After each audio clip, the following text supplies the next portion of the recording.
दोस्तों आज के इस नए वीडियो में आपका स्वागत है। दोस्तों आज के इस वीडियो में जानने वाले हैं कि अगर आप साल 2025 में आप इंटर का एग्ज़ाम देने वाले हैं तो ऐसे में आप अपना एग्ज़ाम फॉर्म फिल करना चाहते हैं तो हम आज की इस वीडियो में समझेंगे किस तरह से आप अपना एग्ज़ाम फॉर्म को फिल करेंगे। स्टेप बाय स्टेप हम प्रोसेस को समझेंगे किस तरह से आप फॉर्म को फिल कर सकते हैं। तो साइंस का, कॉमर्स का सभी का इसी वीडियो में स्टेप बाय स्टेप हम समझेंगे। तो वीडियो को आप लास्ट से जरूर देखिएगा, तभी आपको ये पूरी जानकारी आपको समझ में आए किस तरह से अपना एग्ज़ाम फॉर्म को फिल करना है। तो फॉर्म को फिल करने से पहले अपना जो एग्ज़ाम फॉर्म होता है उसे कैसे डाउनलोड करना है ये आप समझ लें। एग्ज़ाम फॉर्म डाउनलोड करने के लिए इस वेबसाइट पर आ जाना है। इस वेबसाइट का लिंक हम आपको वीडियो डिस्क्रिप्शन दे देंगे, जहाँ से आप इस वेबसाइट पर आ सकते हैं। इस वेबसाइट पर आने के बाद यहाँ से आपको यहाँ पर देख सकते हैं आर्ट्स एग्जामिनेशन का एग्ज़ाम एप्लीकेशन फॉर्म मिलता है, तो यहाँ से आप डाउनलोड कर सकते हैं। कॉमर्स का करना चाहते हैं यहाँ से कर सकते हैं, साइंस का करना चाहते हैं तो यहाँ से कर सकते हैं, अगर आप वोकेशनल का करना चाहते हैं तो यहाँ से कर सकते हैं। तो इस तरह से अपना एग्ज़ाम फॉर्म को यहाँ से आप क्लिक करके यहाँ से आप डाउनलोड कर सकते हैं। तो डाउनलोड करने के बाद आपको जैसे कि हम पहले आपको बताएंगे किस तरह से आपको साइंस को फिल करना है, उसके बाद आपको आर्ट्स का हम बताएंगे और उसके बाद आपको कॉमर्स का बताएंगे किस तरह से आप फॉर्म को फिल कर सकते हैं। तो फॉर्म को फिल करने से पहले यहाँ पर आपको ये बात जो है ध्यान में रख लेना, अपना रजिस्ट्रेशन कार्ड में लेकर ही बैठना। जो आपका स्कूल में रजिस्ट्रेशन कार्ड मिलेगा वो अपना लेकर ही बैठना है, अपना रजिस्ट्रेशन कार्ड। और अपना जो भी यहाँ पर फिल करना है आपको अपना जो भी लिखना है यहाँ पर कैपिटल में लेटर में ही लिखना है। जो भी आप इंग्लिश में लिखेंगे आपको कैपिटल में ही लिखना है, कैपिटल में लिखना है। उसके बाद अगर आप जहाँ पर हिंदी पूछता है वहाँ पर आपको हिंदी में लिखना है। चलिए हम समझ लेते हैं कि किस तरह से आप फॉर्म को फिल करना स्टेप बाय स्टेप। तो पहले आप समझ लें कि यहाँ पर 1 से लेकर जो 34 तक जो फॉर्म फिल करना होता है तो सभी में सेम ही रहता है, मतलब कि आर्ट्स, कॉमर्स या फिर साइंस में 34 तक आपको जो है सब में सेम ही फॉर्म फिल करना है। बाकी यहाँ पर 35 के बाद आपको सब्जेक्ट चूज़ करना होता है। तो जैसे में यहाँ पर सब्जेक्ट चूज होता है तो सब्जेक्ट यहाँ पर आर्ट्स कॉमर्स का अलग अलग चूज़ करना होता है। तो 34 तक जो है सभी का सेम ही फॉर्म को फिल करना है। आर्ट्स या होगा या फिर कॉमर्स होगा या फिर साइंस होगा तो सभी में आपको सेम ही फिल करना है।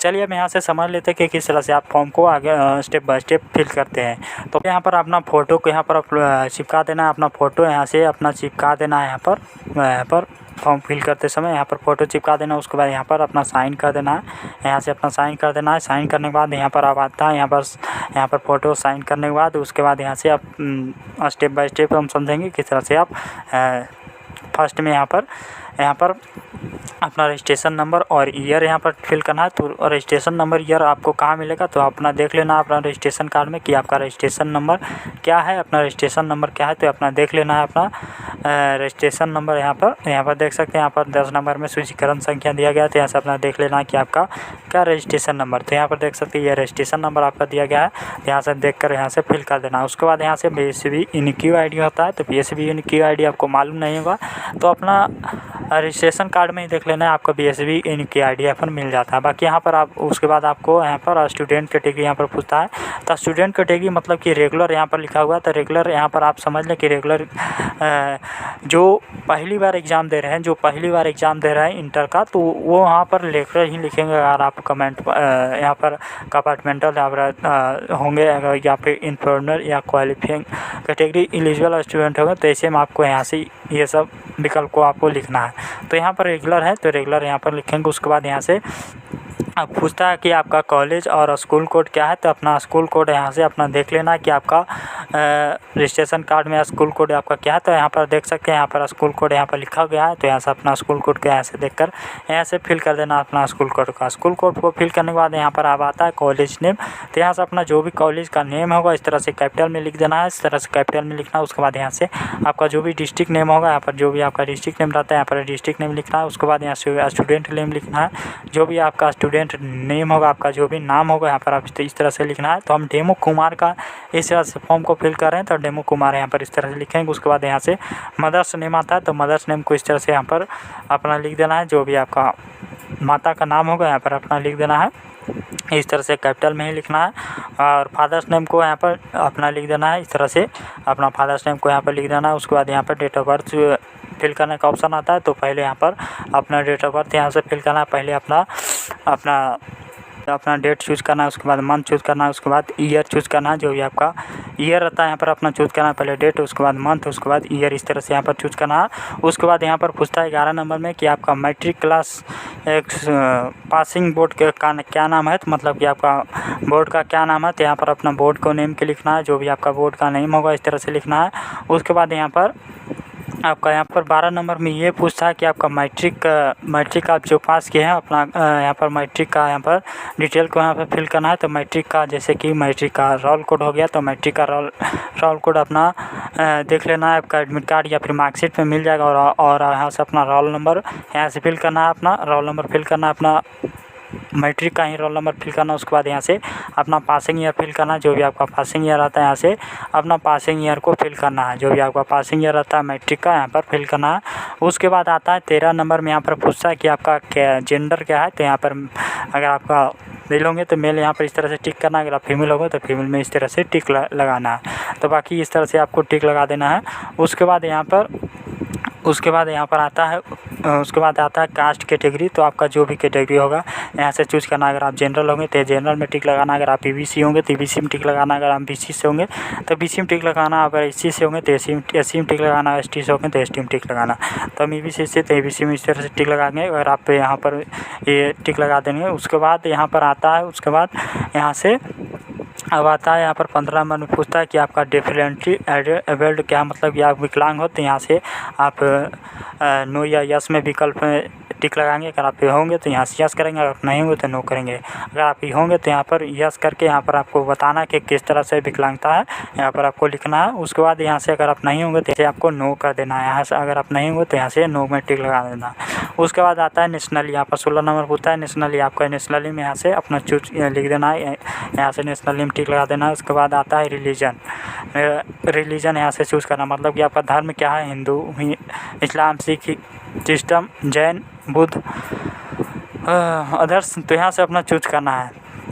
तो यहाँ से हम चूज़ कर लिए हैं, यहाँ से अपना धर्म को चूज़ कर लिए। उसके बाद यहाँ से 18 नंबर में ये पूछता है कि यहाँ पर देख सकते हैं 18 नंबर में कृपया आधार नंबर अंकित करें, और यहाँ पर देख सकते हैं कृपया आधार नंबर अंकित करें।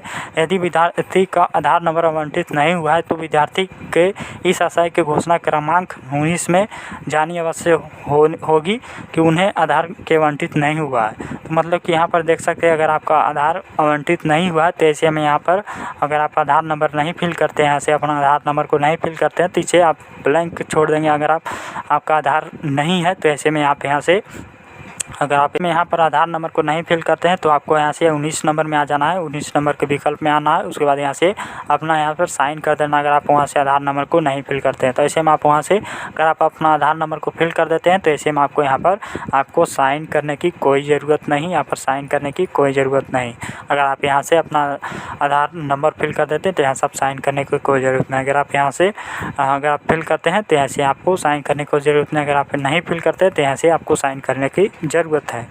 तो उसके बाद यहाँ पर यहाँ से 19 नंबर तक हम समझ लिए। उसके बाद यहाँ पर आता है 20 नंबर में यहाँ पूछता है कि आप क्वालिफाइंग कोटि के परीक्षार्थी द्वारा इंटरमीडिएट उत्तीर्ण परीक्षार्थी परीक्षा का विवरण भरा जाए, मतलब कि ये पूछ रहा है कि आपका जो अगर आप दूसरे बार एग्ज़ाम दे रहे हैं, अगर आप एग्ज़ाम दे रहे हैं इंटरमीडिएट का, तो यहाँ से तो वहाँ से उसका जो है रोल कोड को फिल करना, जो आप पिछले साल एग्ज़ाम दिए थे उसका जो है 2024 में अगर आप एग्ज़ाम दिए थे तो उसका जो है यहाँ पर इस तरह से यहाँ पर डिटेल को फिल करना है। पहले अपना रोल कोड को फिल करना है, उसके बाद रोल नंबर को फिल करना है, अगर उसके बाद पासिंग ईयर को फिल करना है, मतलब कि 2024 वाला जो भी 2024 में आप एग्ज़ाम दिए थे उसमें अपना एडमिट कार्ड में देखकर अपना फिल कर देना है। अपना एडमिट कार्ड में देखकर इस तरह से अपना यहाँ पर फिल करना है। उसके बाद यहाँ पर आपको बाकी अब 21 नंबर में ये पूछता है कि area where the institution is situated, कृपया यहाँ से टिक लगाएं, मतलब कि यहाँ पर ये पूछ रहा है अगर आपका रूरल इलाका से होंगे तो यहाँ से आपको रूरल मतलब ये होता है कि गाँव इलाका से, अगर आप अर्बन से होंगे मतलब कि शहरी इलाका से होंगे तो शहरी इलाका में यहाँ से आपको टिक लगा देना है। तो यहाँ से रूरल में होंगे तो रूरल में टिक लगाना है। उसके बाद सब division where institution is situated, मतलब कि आपका जो है अनुमंडल क्या है, यहाँ पर अपना अनुमंडल बताना है कि आपका क्या अनुमंडल है। यहाँ पर आपका अनुमंडल यहाँ पर लिखना है। उसके बाद यहाँ से अपना मोबाइल नंबर इंटर करना है। आपका जो भी मोबाइल नंबर होगा यहाँ पर अपना मोबाइल नंबर इंटर करना है। उसके बाद मोबाइल नंबर इंटर करना है कि आपको ध्यान में रख लेना है, अपना ही मोबाइल नंबर इंटर करना है। अपना जो भी आपका मोबाइल नंबर रहता है अपना मोबाइल नंबर इंटर करना है। तो मोबाइल नंबर आपका इंटर करने इस समय आपको ध्यान में रख लेना है कि आपका मोबाइल नंबर सही होना चाहिए। अगर आपका सही नहीं होता है तो ऐसे में आप जो है जो भी अपडेट आता है तो आपका सब मोबाइल पर अपडेट मिलते रहता है, आपका मोबाइल पर अपडेट मिलता रहता है, क्योंकि अब डिजिटल से अब पूरा जो है डिजिटल से ही काम चल रहा है। क्योंकि आपका कोई भी अपडेट होगा तो सबसे पहले आपको मोबाइल नंबर पर अपडेट मिल जाएगा मैसेज के माध्यम से। और उसके बाद यहाँ से आपको ईमेल फिल कर देना है, जो भी आपका ईमेल रहता है यहाँ पर अपना ईमेल डालना है। उसके बाद यहाँ से अपना स्टूडेंट नेम हिंदी में लिखना है, ये आपको ध्यान में रख लेना है। अपना हिंदी में यहाँ पर अपना नेम को लिखना है। उसके बाद मदर्स नेम को हिंदी में लिखना है। उसके बाद फादर्स नेम को हिंदी में लिखना है। उसके बाद यहाँ से स्टूडेंट एड्रेस इन इंग्लिश में इस तरह से लिख लेना है, मतलब यहाँ पर इस तरह से अपना विलेज लिखना है, उस तरह से पोस्ट लिखना है। उसके बाद यहाँ से PS मतलब पुलिस स्टेशन, उसके बाद डिस्ट्रिक्ट आपका जो है डिस्ट्रिक्ट लिखना है। उसके बाद यहाँ पर 29 नंबर में आएंगे तो यहाँ पर देख सकते हैं, 29 नंबर में आएंगे तो यहाँ पर मैरिटल स्टेटस आपको पूछा है। तो मैं यहाँ पर अगर आपका मैरिटल स्टेटस मैरिड होगा तो मैरिड में आपको इस तरह से टिक लगाना है। अगर आप अनमैरिड रहता है तो अनमैरिड में आपको टिक लगाना है। इस तरह से आपको टिक लगाना है। उसके बाद यहाँ से आपको बॉक्स में यहाँ पर फिल करना है कि if you married right word married in the box. अगर आपका मैरिड होता है तो मैरिड आपको इस तरह से लिखना है, अगर आपका अनमैरिड होगा तो अनमैरिड इस तरह से यहाँ पर लिख देना है। जो भी आपका होता है यहाँ पर अपना लिख देना है। अनमैरिड है तो हमें यहाँ से अनमैरिड को लिखेंगे, यहाँ से अनमैरिड इस तरह से आपको लिख देना है कैपिटल में, जिस तरह से आपको बताया गया है इसी तरह से आपको लिखना है इस बॉक्स में। उसके बाद यहाँ पर आपका बैंक डिटेल आपका पूछता है, आपका स्टूडेंट बैंक अकाउंट नंबर, मतलब कि सबसे 30 नंबर में यहाँ पर पूछता है आपका बैंक डिटेल आपको पूछता है। तो सबसे पहले में आपका अपना बैंक अकाउंट नंबर का डालना है। बैंक अकाउंट नंबर जो अभी आपका रहता है यहाँ पर अपना बैंक अकाउंट नंबर डालना है। उसके बाद 31 नंबर में आपका IFSC कोड पूछता है, तो 31 नंबर में आपका बैंक का IFSC कोड यहाँ से डालना है। जो भी आपका IFSC कोड रहता है अपना बैंक का यहाँ से डालना है। उसके बाद 32 नंबर में आपका पूछता है कि बैंक एंड ब्रांच नेम, मतलब कि आपका ब्रांच का नेम यहाँ पे लिखना है या फिर बैंक का नेम को लिखना है। यहाँ पर अपना ब्रांच या बैंक का नेम को लिखना है।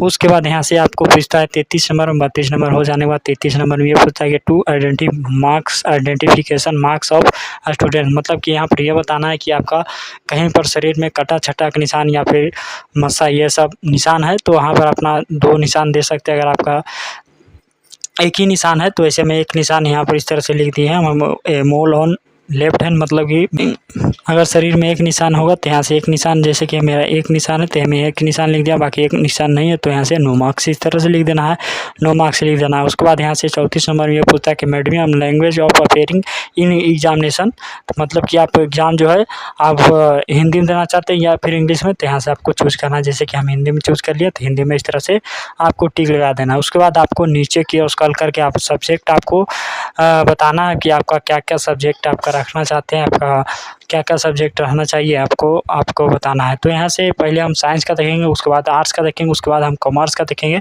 तो तीनों सब्जेक्ट तीनों स्ट्रीम का देखेंगे। तो पहले हम साइंस का देखेंगे, उसके बाद आर्ट्स का देखेंगे, उसके बाद कॉमर्स का देखेंगे। चलिए हम यहाँ से साइंस का हम देख लेते हैं कि किस तरह से आप अपना चूज़ कर सकते हैं अपना सब्जेक्ट को। तो ये कंपलसरी सब्जेक्ट जो होता है आपका 200 मार्क्स का होता है। कितना मार्क्स का होता है? 200 मार्क्स का आपका सब्जेक्ट होता है।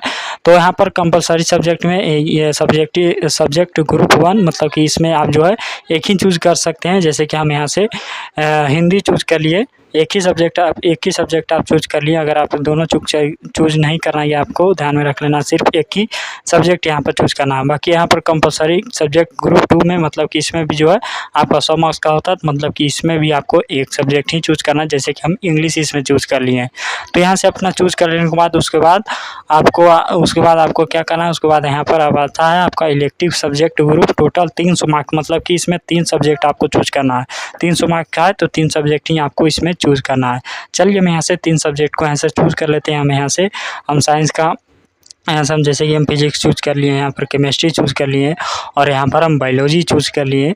और अगर आप मैथमेटिक्स को एक्स्ट्रा में रखना चाहते हैं, अगर आप मैथमेटिक्स को यहाँ पर एक्स्ट्रा में रखना चाहते हैं तो यहाँ से आपको इसमें टिक नहीं लगाना है, ये आपको ध्यान में रख लेना। अगर आप मैथमेटिक्स को एक्स्ट्रा में रखना चाहते हैं तो ये आपको एडिशनल सब्जेक्ट में जाएगा, या आगे हम आपको बताएंगे ये एडिशनल सब्जेक्ट में आपका आगे जाएगा। एडिशनल सब्जेक्ट में आपको चुनना है कि आपका जो भी एक्स्ट्रा सब्जेक्ट रखना चाहते हैं तो एडिशनल सब्जेक्ट में आपको चूज़ करना है। बाकी अगर आप बायोलॉजी नहीं रख के अगर आप मैथ को रखना चाहते हैं, बायोलॉजी नहीं रख के आप मैथ को रखना चाहते हैं, यहाँ से आप मैथ को रखना चाहते हैं और बायोलॉजी के आप एक्स्ट्रा में रखना चाहते हैं तो वहाँ से अपना चूज़ करना है। चलिए हम यहाँ से हम मैथ को रख लिया और बायोलॉजी को हम एक्स्ट्रा में चूज़ करेंगे, तो इसी तरह से आप चूज़ कर सकते हैं। तो एडिशनल में जैसे कि एडिशनल सब्जेक्ट में है मेरा बायोलॉजी यहाँ पर है, तो बायोलॉजी को चूज़ कर लिए हैं। तो बायोलॉजी को चूज़ कर लिए, यहाँ पर देख सकते हैं हम बायोलॉजी को चूज़ कर लिए हैं। उसके बाद यहाँ पर हम बायोलॉजी के एक्स्ट्रा चूज़ कर लिए हैं। उसके बाद आपको सब्जेक्ट सभी जो है चूज़ हो जाता है, सभी देख सकते हैं सभी सब्जेक्ट आपका चूज़ हो जाता है।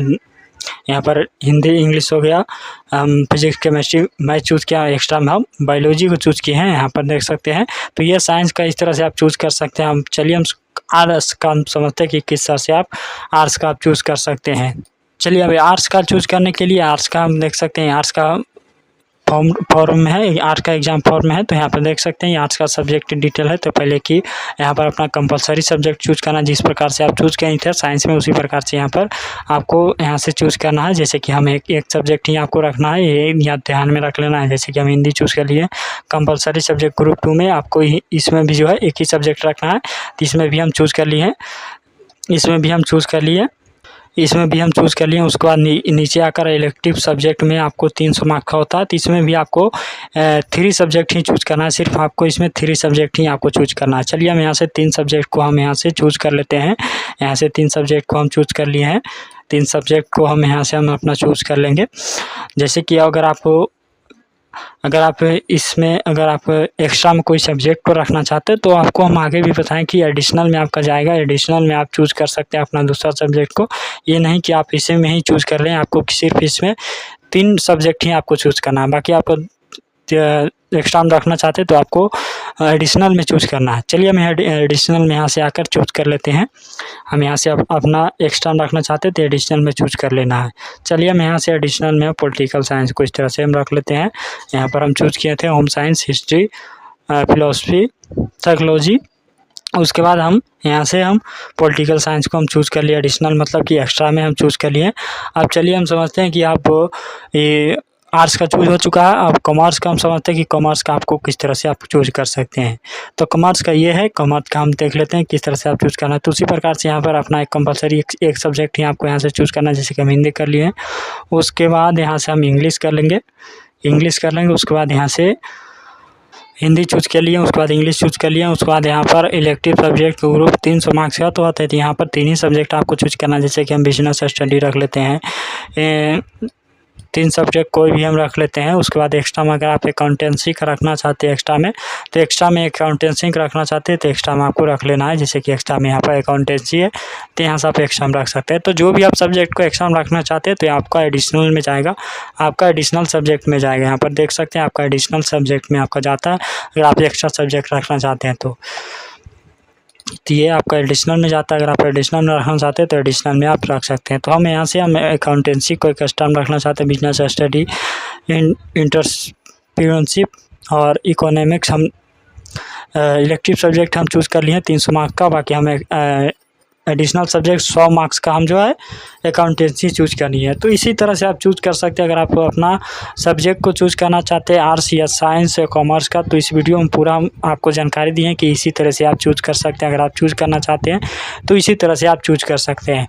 बाकी ये आप समझ लें कि आप जो है आपका जो फॉर्म में है आप चूज़ कर लेने के बाद आपको अब यहाँ से सभी सब्जेक्ट को चूज़ करने के बाद आपको क्या करना है, सभी सब्जेक्ट में चूज़ करने के बाद आपको नीचे की ओर स्क्रॉल करके आपको यहाँ पर मिलता है कि प्रमाणित किया जाता है कि इस आवेदन पत्र में दी गई सूचना की तरह से सही, शुद्ध और इसमें कहीं पर भी किसी प्रकार के संशोधन की आवश्यकता नहीं है। जो भी सुधार एवं संशोधन के सब करा लिए गए हैं। मतलब कि अब उसके बाद यहाँ से आपको अब अपना पेरेंट का साइन कराना है, मतलब कि गार्जियन का अपना साइन कराना है। उसके बाद यहाँ से अपना सिग्नेचर हिंदी में लिखना है, उसके बाद सिग्नेचर इंग्लिश में यहाँ से करना है। सिग्नेचर हिंदी में लिखना है, उसके बाद इंग्लिश में करना है।